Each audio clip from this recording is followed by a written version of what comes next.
आपल्या सर्वांना माहीतच आहे की काळभैरव हा भगवान शंकराचाच एक अवतार आहे.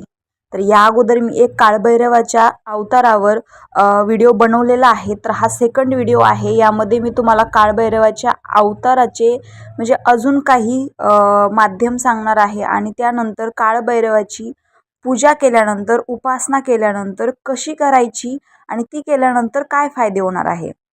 श्री काळभैरव हे 11 भैरवांचे अधिपती आहेत. श्री काळभैरवाच्या अधीन काळ आणि वेळ आहे.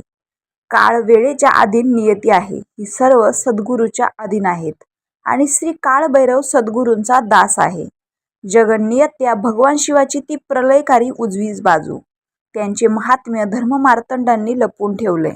हा देव ज्याची वज्रदाढ दंत नीलवर्णीय आहे, ज्याची काया सर्वात मोठी आहे, जो प्रत्येक युगाचा अंत करणारा आहे, असा हा श्यामवर्ण भैरव ज्यास प्रत्येक कार्यात स्मरण करून कार्यारंभ करतात. काळभैरव साधनेमुळे प्रकृती गर्भात मानवाला ग्रासणारे पितृदोष, नजरदोष, ग्रहबाधा, शत्रुबाधा, भूतप्रेत, पिशाच्यबाधा, करणी, भानामती तसेच इंद्र, कली, माया निर्मित संकट मालिकांपासून मुक्तता मिळते. मायेची तोड फक्त श्री काळभैरवच आहेत. तो रुद्रच असल्याने आदिपुरुष म्हणता येईल. त्याची कठोर साधना साधकाला सर्व दैत्य पिशाच्य शक्तीवर एक हुकुमी सत्ता मिळवून देते. पण दासाची ही पात्रता तशीच असावी लागते. हे दैवत विधिलिखितही अडवतं. श्री काळभैरव शैतानी शक्तींना नाचविणारे एकमेव ज्वलंत दैवत आहे. हे विवेकशील संयमी आहे आणि पारदर्शी चारित्र्य ही प्राथमिक पात्रता. तिथे व्याभिचार, लबाडी आणि खोटेपणा थाराच नाही. अशा लोकांसाठी श्री काळभैरव उग्र दैवत आहे. मृत्यूपेक्षाही भयानक आहे. उलट सद्गुरुदासांसाठी ते प्रेमळ आणि भक्तवत्सल आहे. ते घरासाठी वात्सुपुरुषापासून ते कुलदेवतेच्या दैत्यमुखापर्यंत कोणालाही कुठेही आणि कसेही क्षणात संपवू शकतात. गोस्वामी तुलसीदास यांनी देखील भैरव यातना भोगल्या आहेत.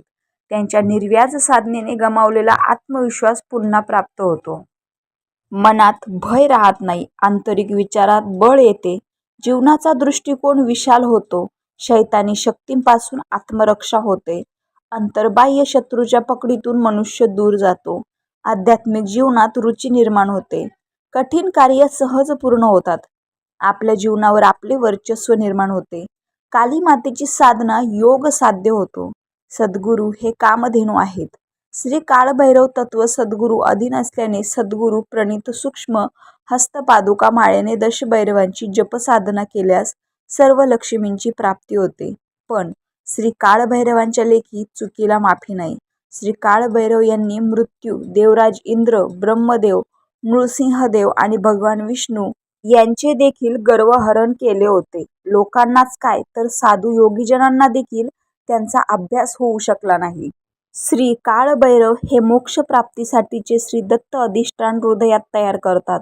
श्री काळभैरव स्वाधिष्ठानाला वळसा घालून सद्गुरूकडे आणि त्या योगे दत्त मार्गांकडे जाण्याचा मार्ग नाही.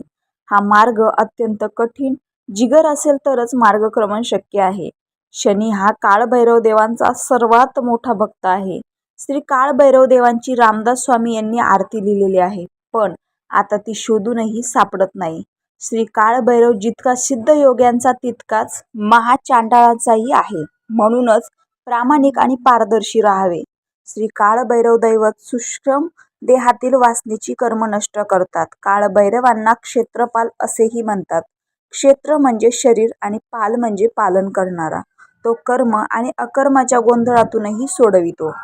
ओम काळभैरवाय नमः हा देवाचा जपमंत्र आहे. जपासाठी रुद्राक्ष माळा वापरतात. स्फटिक माळही चालते. महिला देखील हा जप करू शकतात. प्रामाणिक असल्यावर देवापुढे स्त्री पुरुष हा भेदच राहत नाही. भैरव प्रहर हा रात्री 12 ते पहाटे 3 असा आहे. या प्रहरात भैरव साधना केल्यास ती अधिक प्रभावी आणि परिणामकारक ठरते. तप, जप आणि ध्यान मार्गात अग्रेसर होत असताना प्रथमदर्शनी बाह्य आवरणात्मक क्षुद्र शक्ती विविध रूप आणि स्वरूपाद्वारे साधकाला भटकावं उत्पन्न करतात. हे अतिशय भयानक मायाजाळ आहे. त्यातून सहज योग्य मार्ग तद्रूप शक्ती कधीही सापडू देत नाही. याला आंतरिक चकवा असेही म्हणतात. या चक्रव्यूहापासून साधकाला काळभैरव दूर ठेवतात. काळभैरवाची सेवा केल्यास मृत्यूनंतर पिशाच्य योनी कशी मिळेल? त्यांची सेवा हा मृत्यूवर विजय प्राप्तीची सुवर्ण संधी आहे. पंचमहाभूतापलीकडे शिवतत्व आहे. साधकाला श्री काळभैरवनाथ श्री दत्त कृपेने तिथे घेऊन जातात. रामकृष्ण हरी.